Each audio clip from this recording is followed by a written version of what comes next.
Wakaka. So it's the 4th of October 2022.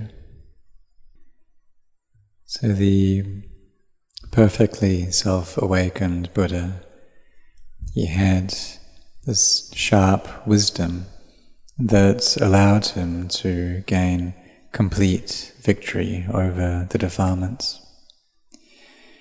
And he said that the ridgepole had been snapped and all the rafters had been dismantled, meaning that there was no place for tanha or craving to reside in his mind anymore. And so he gave this comparison. And he taught us to contemplate these 5 khandas, these 5 aggregates. And for those beings lacking in wisdom, they'll attach to these as being me, belonging to me.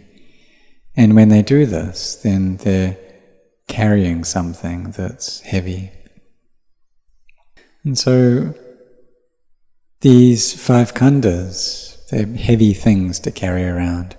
It's like we're carrying 5 kilograms. Each of these khandas weighs 1 kilogram, so 5 of them, 5 kilograms.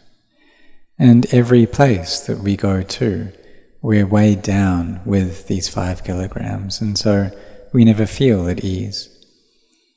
If we're standing, we're sitting, we're walking, we're lying down, we're always shouldering these heavy objects, and so we feel weighed down.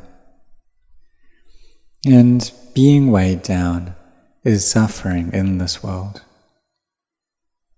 That we have this heaviness within our hearts in this world is due to our clinging to these 5 khandas as being me and belonging to me.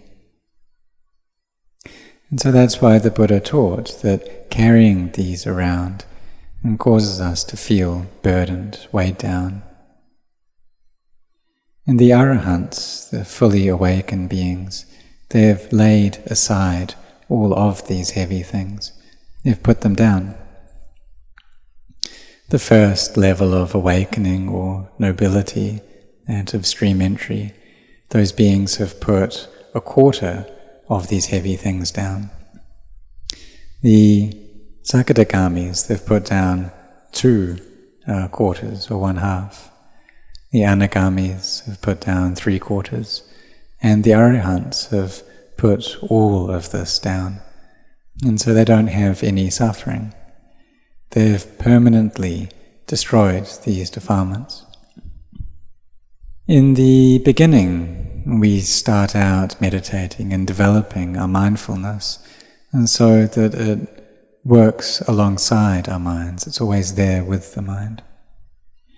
And sometimes there will be some degree of thought and proliferation, but we know what's going on, and we keep our mindfulness within the body, and also noticing the arising and ceasing of these thoughts.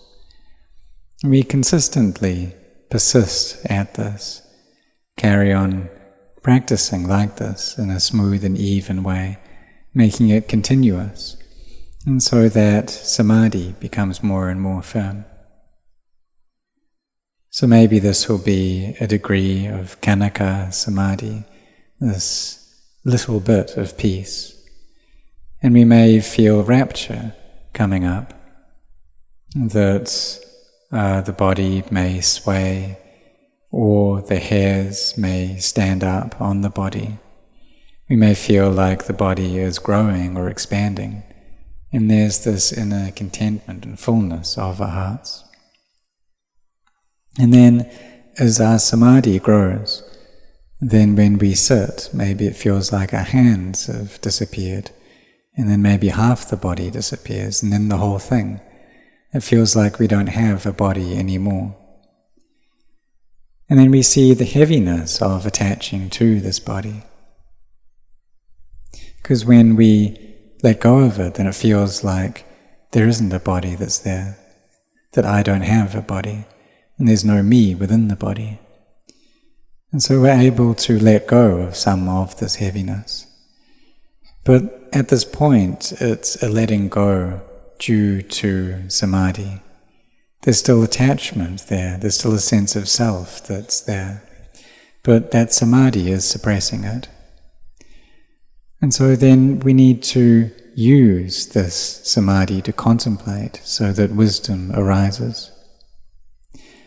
And this wisdom being a thorough, all-round knowledge of sankharas, these fabrications in line with their truth, seeing them how they actually are, gaining this clear knowledge and insight into them.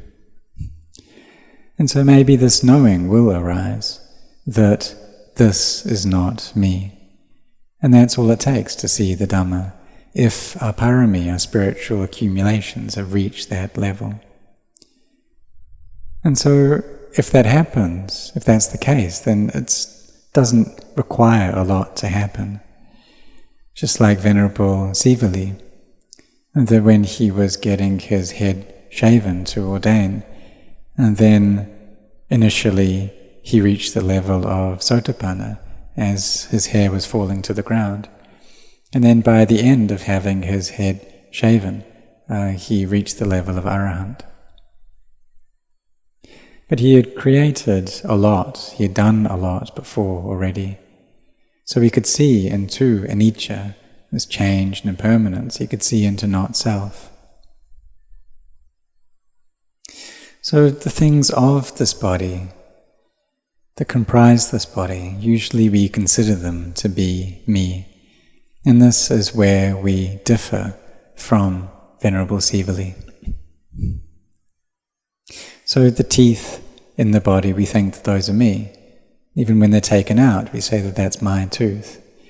But the teeth and all the other things in this body, they don't make those claims to be a person, to be a being. They're just elements that follow the course of nature. It's this ignorance which makes that claim, that says that this is me, this belongs to me. But when we meditate and wisdom arises, then we see that these things are not self. They're just natural elements following their own course. And this knowledge grows slowly but surely. And in the end we see clearly into it and we see the Dhamma. And so having seen the Dhamma already, it's not difficult.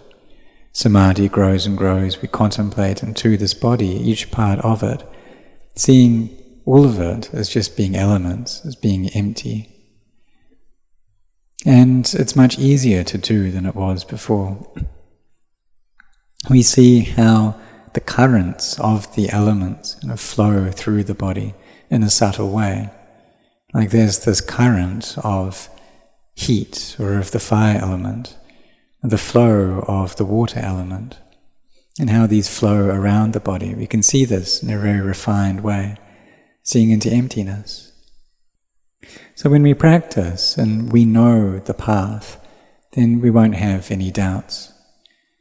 And we're beginning to, but in the beginning we need to rely upon the energy that we have of our forbearance and our efforts.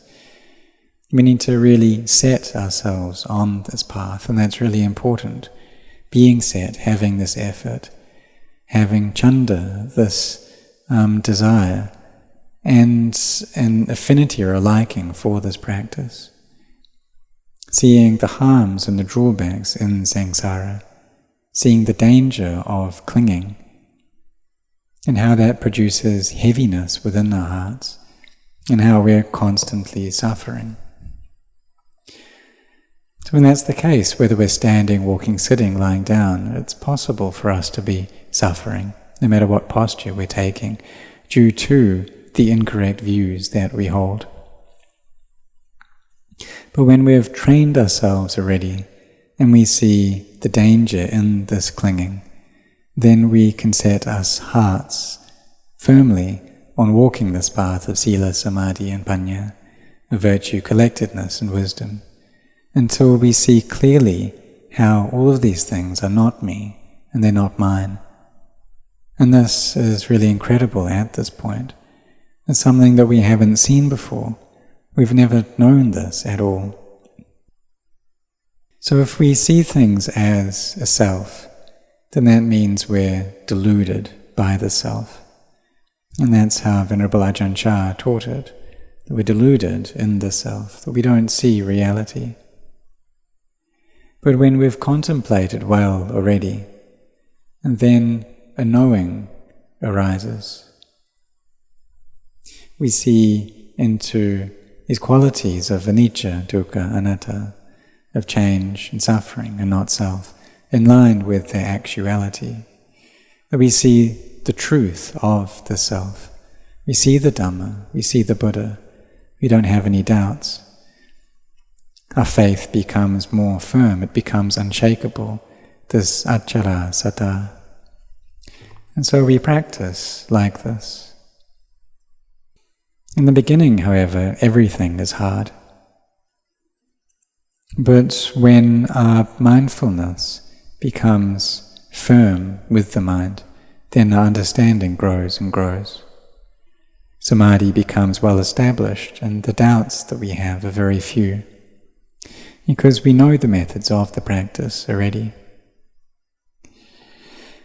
So may we all contemplate these sankharas, these fabricated things, how they're things that are always changing, how in the end all of us need to depart from this world, and what is it that we can take with us. So those who have wisdom will feel compelled to seek out goodness and skillfulness and virtue. And this act of cultivating the mind, of meditating, is something that's extremely skillful, because it gives rise to purity in the mind. So we abandon all harmful things, all evil. We give rise to skillfulness, and we make the mind pure. So when we have virtue, what that means is that we're abandoning all this evil and harmful things. We develop merit, all kinds of goodness that we can. And so chanting, this is a form of merit. Helping out in the various duties and work of the monastery, this is merit. Being generous, keeping precepts, spreading metta, this loving kindness, this is all merit. And making the mind pure. Because if there's clinging there, then there isn't purity. But when we contemplate and we see into anicca, dukkha, anatta, then the mind becomes brighter, it grows in its radiance. If we cling, however, then the mind becomes darker and darker, so it can go both ways. For practitioners, they need to walk this path with sincere effort. And the question may arise, is it difficult to develop mindfulness? Well, if we've never trained our minds before, if they've always been following their moods, always been following the sense impressions for this entire life and all our previous lives, and then we come to try to train the mind, to not allow it to be carried away by all of its liking and all of the seeking for gratification, and that it does, and seeking for that in forms and sounds and tastes and odors and tactile sensations. If we've never done that before, trying to stop that flow would be very difficult. And so if the mind is always flowing along with that, then it will be born and die, and then born and then die over and over again. And that's just how it is. And this body, if it gets sick, can give us a lot of grief. And for some illnesses, there's no medicine to cure them, and in the end the body needs to break apart. But before it breaks apart, It really puts a squeeze on us. So therefore, for us, we need to get a firm footing in the foundations of this practice, because suffering is waiting for us. It's right there in front of us. So we can't afford to be heedless. We need to persist in developing our mindfulness, making our samadhi firm so that we give wisdom a chance to arise. Or we can contemplate in order to give rise to peace, and that's also possible. So may you really set your hearts on this. May you be heedful, and may you be sincere.